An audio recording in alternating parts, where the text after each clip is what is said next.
The wind crossed that shattered German airfield on April 10, 1945, moving like something searching for a memory it couldn't quite reach, carrying with it the sharp bite of burnt oil and cordite, the chemical ghost of a war that was bleeding out but wouldn't die. And along that fractured runway stood a line of men in gray, officers whose uniforms hung stiff with grime and defeat, their medals catching no light, their eyes locked on a horizon where American trucks idled with engines humming a tune they didn't recognize. These weren't farm boys or factory workers pulled into service. They were generals, men who'd commanded armies that stretched across continents, whose signatures had decided whether entire regiments lived or died. And now they stood stripped of everything except the weight of what they'd done, waiting in silence because the war they'd built their identities around was over, even if no one had the courage to say it out loud yet. A U.S. sergeant moved down the line counting heads like livestock, and behind him a jeep sat there with its radio spilling Glenn Miller into the ruins, that swing music bouncing off the skeleton of an empire. And the German officers exchanged glances that mixed disbelief with something close to terror, because rumor had already run through their ranks like dysentery. Whispers that high-ranking Nazis were being shot at dawn, that Americans hanged prisoners before breakfast, that one general had bitten through his own tongue rather than face what was coming. When the trucks rattled to life and began rolling, the Germans climbed aboard without resistance, their boots thudding against wooden planks that groaned under their collective shame, dust rising behind them as they left the ruins of everything they'd believed in. And one officer, tall with a silver mustache that had once commanded respect across an entire armored corps, clutched his cap like it still meant something, like rank could survive this, and he'd fought since Poland tore open in '39, through the fall of France, through the frozen hell of Russia where men died standing up, and now he sat beside a former Panzer Division commander, staring at his gloved hands as if they belonged to a stranger. The Americans guarding them looked impossibly young, barely out of high school, their uniforms hanging loose, their accents strange music that sounded nothing like authority. And one private offered a cigarette to a captured general who hesitated, thinking it was mockery, some cruel American joke. But the soldier just said, "It's a lucky strike, sir," and smiled this kid's smile while his hand trembled from cold. And the general took it, that small exchange feeling absurdly, impossibly human in a way that made something crack inside his chest. By the second day they reached the port at Le Havre, where hundreds of prisoners waited behind coils of barbed wire, each man wearing the same hollow expression. And on the horizon, those Liberty ships rocked in the harbor like gray giants, American flags snapping in the Atlantic wind, and to the Germans it looked biblical, an ocean waiting to swallow them into whatever came after defeat. They were told they were being taken for questioning, which explained nothing, especially why questioning required crossing an ocean. And that night while they waited for embarkation, a thin rain fell, and a young translator from the U.S. Army, a Jewish refugee who'd fled Berlin before the fire started, walked among the prisoners checking names. And some officers looked away, unable to meet his eyes, while others stared too long, recognizing the cruel poetry of a German Jew now holding their fates in his hands. And the translator kept his tone formal and detached, professional, though later he'd write in his diary, "They were expecting ropes. We gave them forms to fill out." When dawn broke, the prisoners were herded up the gangplanks, the deck smelling of salt and steel and oil, and American sailors watched with curiosity because they'd been told these were dangerous men. But these gray-tired figures looked more like aging high school teachers than warriors, and one sailor muttered, "Hell, they look like they should be grading papers, not planning invasions." And another laughed, "Guess the devil's army runs on coffee and medals." Below deck, the bunks were stacked 3 high, the air thick with motion sickness and shame, and someone began humming Lily Marlene, that old soldier's song about love and loss, and within minutes, half the compartment was singing it softly, their voices echoing off steel walls. And an American guard listening from the corridor didn't stop them. Instead, he joined in with the English words he half-remembered from Armed Forces radio. And the absurdity of it, a U.S. corporal and a dozen German generals sharing a song, made one officer press his hands to his face, and for the first time since surrender he laughed, though it came out sounding like a sob. Days passed on the Atlantic and no one was beaten. No one starved. They were fed 3 times daily, bread and stew and coffee. And the coffee astonished them most because in the collapsing Reich, even civilians were boiling acorns for imitation brew. But here the enemy served it hot and black and endless, and a few whispered it must be a trick, some American experiment in breaking men through kindness. But the guards seemed genuinely indifferent, almost friendly. They spoke little of the war and played cards near the mess. And when a storm hit mid-Atlantic, an American sailor handed out blankets to shivering generals who could hardly process the gesture. One of them, an older officer with sharp blue eyes that had once analyzed tank formations, found himself studying his captors with the same intensity he'd once reserved for battle maps. And they were relaxed, undisciplined by Prussian standards, yet undeniably effective, and he'd been taught to see Americans as crude and soft, spoiled by luxury and incapable of real sacrifice. But instead he saw quiet confidence, men who didn't need to prove superiority because they simply assumed it. And it wasn't arrogance exactly, but something else. A moral ease that unsettled him more than cruelty ever could. When they neared the American coast, the fog lifted to reveal the Statue of Liberty rising from the harbor like something from a dream. And for men who'd seen only ruins and propaganda reels, it looked unreal. And the translator told them, "Welcome to America." And no one replied because the words felt like both a sentence and a salvation. 2 things that shouldn't exist in the same breath. As they disembarked in New York, curious dock workers stared. And the generals were marched in silence toward waiting trains. And along the way they passed a billboard advertising toothpaste. A smiling woman with the caption, "A bright future needs a bright smile." And the image struck one officer so strangely, he almost laughed out loud. Because the country they'd been taught to despise was radiant and ordinary and completely untouched by war. The train doors closed and outside the city roared with life, vendors shouting and horns blaring, the rhythm of a nation that had never felt bombs falling on schoolyards. And the captured men looked out through the glass, seeing not enemies but a civilization their own leaders had promised was barbaric and doomed. And inside the car one whispered to another, "Perhaps this is our punishment, that we must see how wrong we were." When night fell, the lights from passing towns flickered across the faces of guards and prisoners alike, and somewhere ahead lay Mississippi or Virginia or Texas, names that meant nothing to men who'd once dreamed of Moscow and Paris. But in that steel carriage something subtle began to shift. Fear was still there, but so was curiosity, and the older officer removed his cap and set it on his knees, and murmured, "If they wanted us dead, we'd already be in the sea."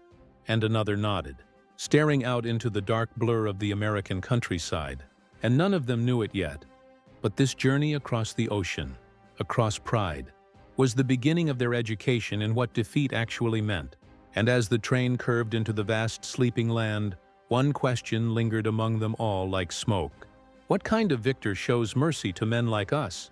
The first thing they noticed stepping off that train was the sunlight. It poured over the Mississippi fields like liquid gold as steel wheels moaned to a stop. And to the captured German generals staring through barred windows, that warm light felt almost insulting. Too gentle for men who expected punishment. But beyond the tracks stood Camp Shelby, a sprawling maze of wooden barracks and fences and watchtowers under a sky so impossibly wide it made them dizzy. And it wasn't a dungeon. It wasn't even cruel. To their complete disbelief, it looked clean and organized and almost peaceful. When the gates clanged open, an American officer with sunburned skin and a clipboard greeted them in crisp English. "Welcome to the United States, gentlemen." And that word, gentlemen, stunned them more than the rifles because they'd expected to be called monsters, or worse. Yet the tone was formal, businesslike, as if they were merely visiting scholars who'd taken a wrong turn somewhere in history. And an MP guided them toward the administrative tent where each was handed a small paper tag with his name and rank and prisoner number. The tags neat, the handwriting careful, and one German officer whispered to another, "They're treating us like officers." And the reply came soft and bitter, "It's how they win." Inside the camp, the air smelled of pine wood and soap. The barracks stood in neat rows with whitewashed walls and narrow cots and even curtains on the windows. And beyond the wire, they saw vegetable gardens and a canteen, and an open field where men were playing baseball. The sound of laughter drifting faintly across the yard. And for men who'd watched Europe burn, that sound was unbearable, because it meant the war had been real and horrifying, and yet somehow life had continued elsewhere, untouched. The Americans called it humane treatment. The Germans called it confusion.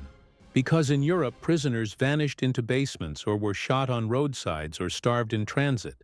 But here at Camp Shelby, they were given medical exams and inoculations and dental care. Their uniforms were laundered. Meals came regular with bread and meat and even dessert. And an American sergeant cheerfully explained the Geneva Convention articles that guaranteed their rights. And when a general asked if this was propaganda, the sergeant grinned. "Propaganda's cheaper than steak, sir, but this is the real deal." That night, the generals sat in their bunks listening to crickets and distant jazz from a guardhouse radio. And one man who'd commanded an entire panzer army in France stared at his meal tray, mashed potatoes and carrots and a slice of pie, and whispered, "My men starved in the Ardennes. The enemy feeds me pie." And his bunkmate replied, "This is their revenge. They're showing us civilization." Over the next weeks, transport trucks scattered prisoners across the American heartland. Camps appeared like small contained worlds. Camp Concordia in Kansas, Camp Swift in Texas, Camp Shanks in New York, each built to the same pattern: order without cruelty. And more than 370,000 German POWs would live behind those fences by war's end. Most were ordinary soldiers, but among them were over 2,000 officers, some still clinging to their pride like a uniform that no longer fit. At Fort Hunt, Virginia, known only by its code name P.O. Box 1142, the most senior officers were interrogated. But there were no beatings, no shouting. Instead, German-speaking Americans, many of them refugees from Hitler's Germany, asked questions politely over coffee, and one interrogator, a young man from Vienna, later said, "Our job was to make them talk, not to make them hate us." It worked, because generals expecting violence found themselves lowering their defenses over civilized conversation. And one afternoon, an American officer asked a general about tank production, and the general answered in detail, then paused and asked, "Why do you treat us so well?" And the officer shrugged, "Because we can afford to." And that answer lingered like smoke in the air, simple and confident and devastating. Daily life inside the camps blurred the line between enemy and guest. The prisoners organized orchestras and lectures and even newspapers. At Camp Tonkawa, Oklahoma, they built a small theater and performed Faust, and local Americans attended, applauding politely. And on Sundays, ministers came to preach, and even the generals attended, not out of faith but curiosity, and some were moved to tears by the hymns they'd forgotten existed. A few resisted the strange kindness. General K, a rigid Prussian traditionalist, refused to speak to his captors, convinced the politeness was a trap. But his resolve faltered one morning when an American medic saved the life of a wounded German sergeant who'd been ill since France, and the general stood by helplessly as the young medic worked for hours. And when the man survived, the general saluted the medic silently, and later he confessed to his diary, "The enemy followed his duty better than many of us did." There were moments of absurd humor, too. At Camp Shelby, one officer complained that the food was too salty, and the kitchen sergeant, baffled, handed him a suggestion form. "We'll pass it along to the cooks," he said, and the German filled it out carefully, signing with his rank and regiment. And it wasn't ignored. The next week, the soup was milder, and the same man once demanded to see the camp commandant, and when told the commander was a 26-year-old lieutenant, he stared at the young man in disbelief before muttering, "This empire is built by children." Outside the fences, American farmers saw opportunity. Prisoners were sent to pick cotton and cut timber and harvest wheat. They earned 80 cents a day in canteen coupons and sometimes shared meals with local families. And one Kansas farmer later recalled, "They'd sit on my porch after work drinking lemonade. One of them told me he'd never seen so much food wasted in his life." And that same man returned home after the war and told his wife, "The Americans fight wars like gentlemen. Perhaps that's why they win them." Still, the humiliation of defeat lingered. The generals met each evening in their separate quarters, debating whether this treatment was genuine or psychological warfare. "Mercy is the most effective interrogation," one admitted quietly. "We would have broken sooner under kindness than under whips." And some suspected the Americans were trying to re-educate them, to make them admire democracy. And if so, the method was insidious and effective. As summer stretched on, the camps grew quieter. The fences stood more as symbols than barriers. Escape attempts were rare because many prisoners admitted there was nowhere to go, and some began writing to their families describing the kindness they couldn't explain. The letters were censored but still carried a strange warmth. One wrote, "They defeated us without hate," and another said simply, "Here, the enemy looks you in the eyes." By autumn, word of the American camps reached Germany through the Red Cross, and families were stunned to learn their captured sons were healthy, even gaining weight. And the propaganda machine, which had painted America as brutal and degenerate, fell silent on the subject. And inside the Reich, civilians whispered that perhaps the Allies weren't monsters after all. For the generals, the shock went deeper.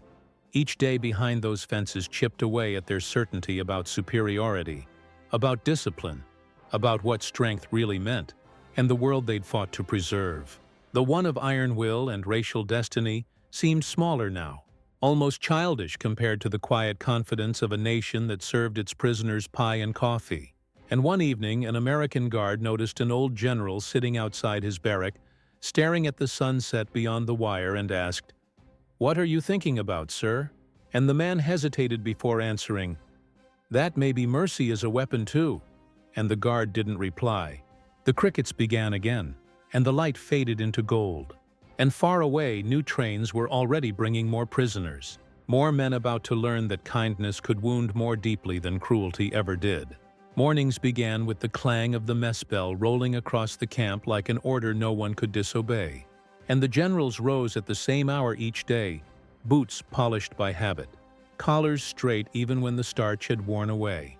Because for men who once commanded divisions, routine was both comfort and punishment. The war outside was finished, but here inside the fences another war began. The quiet one between pride and reflection.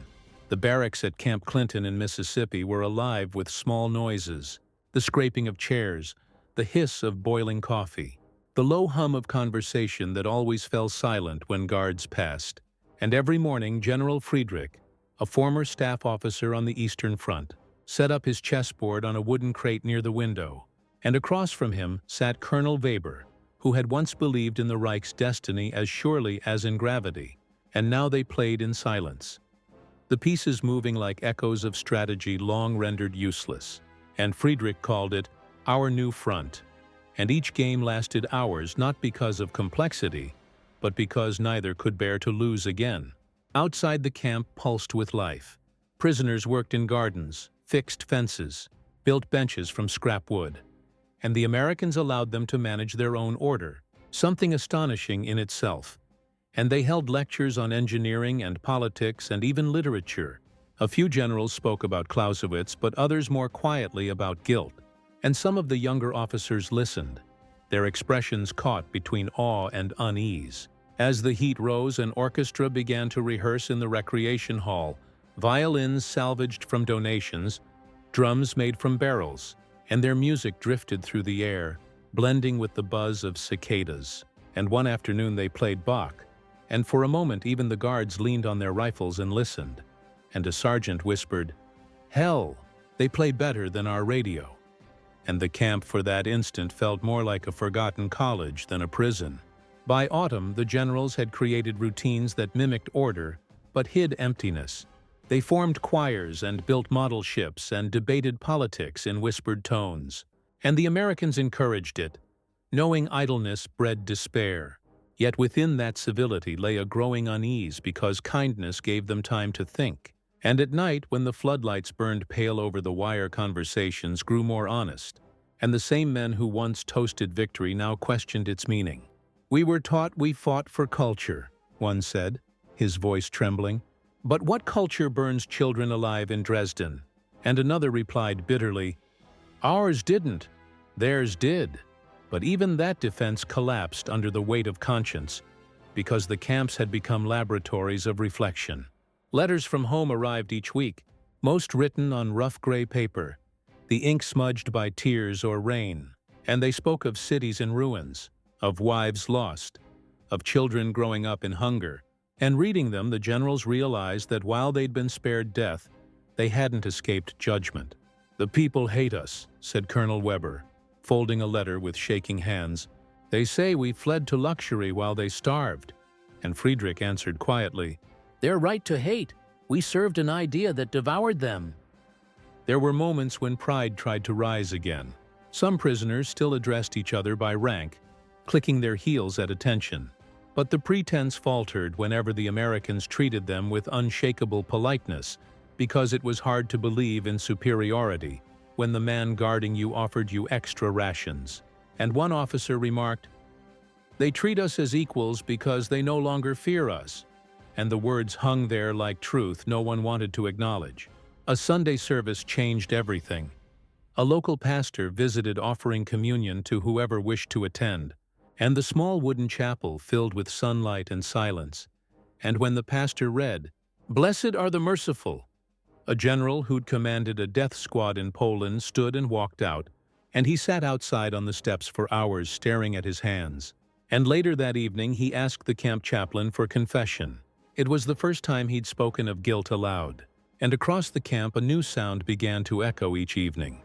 The choir, dozens of German voices rich and disciplined rising from the mess hall, in harmonies that turned dusk into something almost holy, and they sang Ave Maria and Silent Night, songs stripped of nationalism, reduced to human longing, and guards and prisoners alike stood still.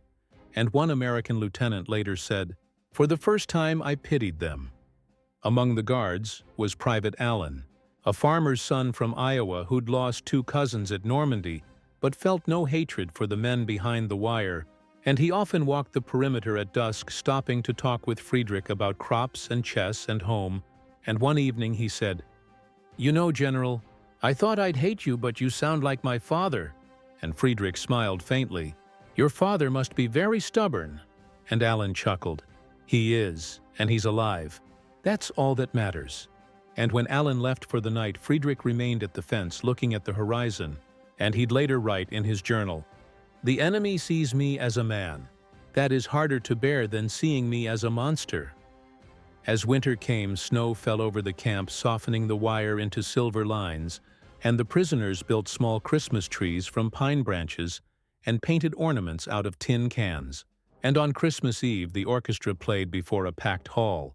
Americans and Germans, guards and prisoners together, and they ended with Silent Night. And when the final note faded, no one applauded.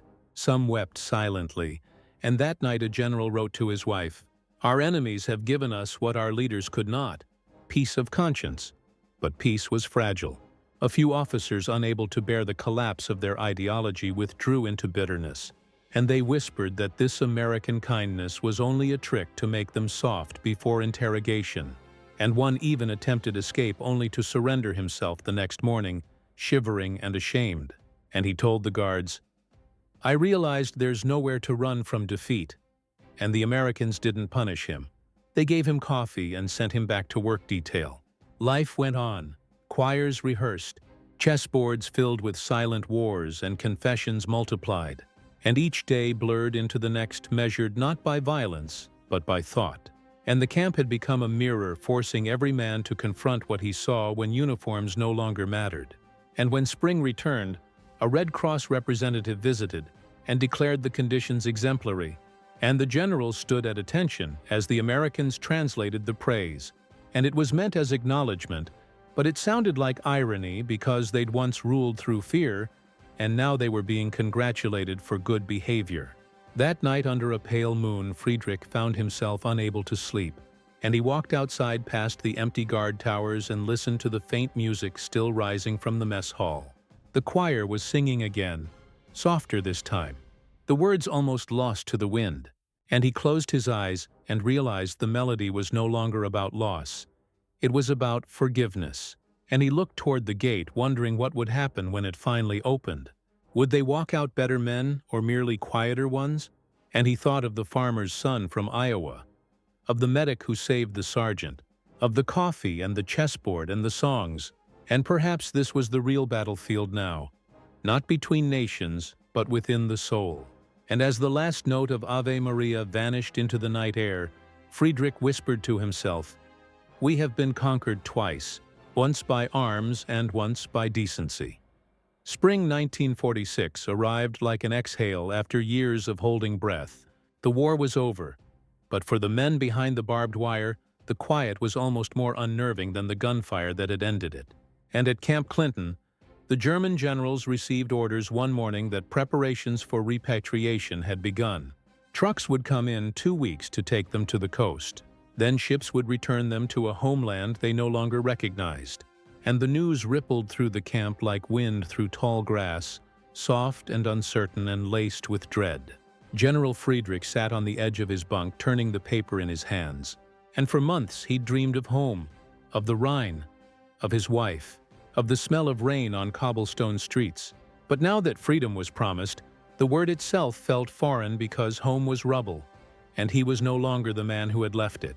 And across the room, Colonel Weber packed his meager belongings with military precision, folding even the issued socks as though they were orders being obeyed. And he murmured, "It's strange to leave captivity and feel like we're abandoning safety." And Friedrich said nothing, because he was thinking of what awaited them.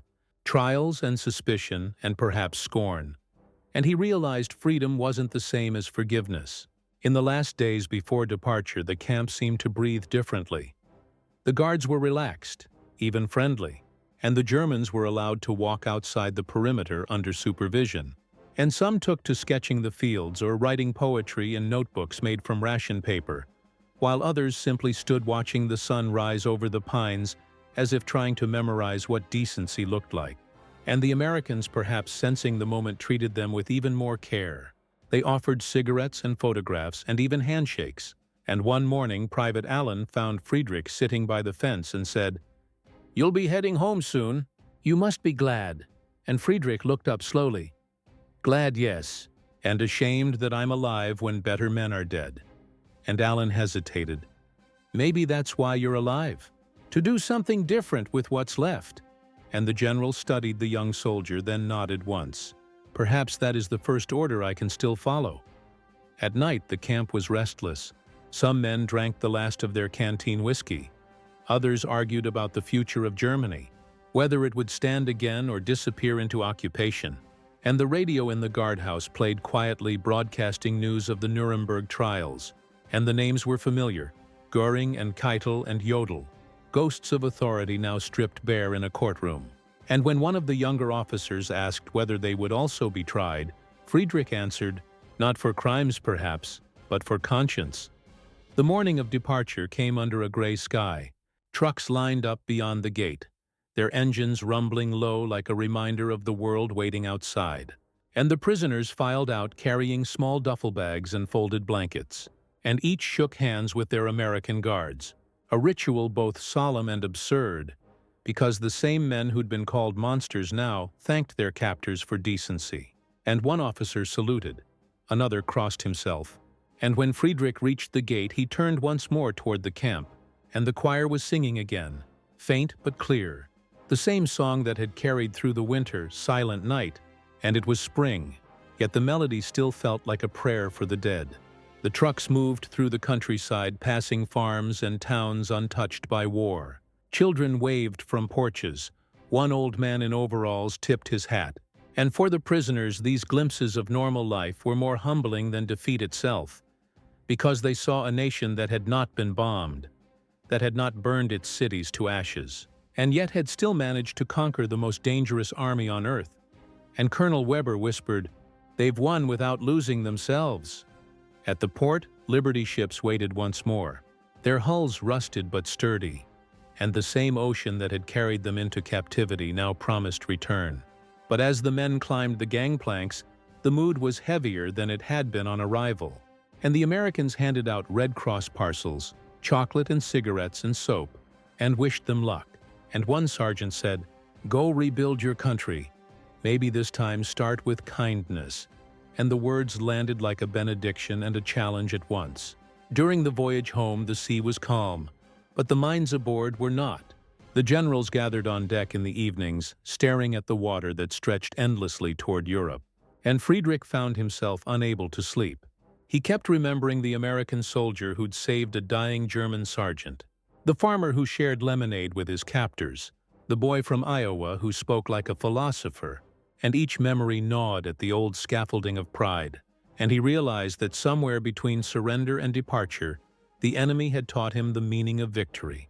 A week later, the coast of France appeared through mist, a shoreline of ruin and resurrection.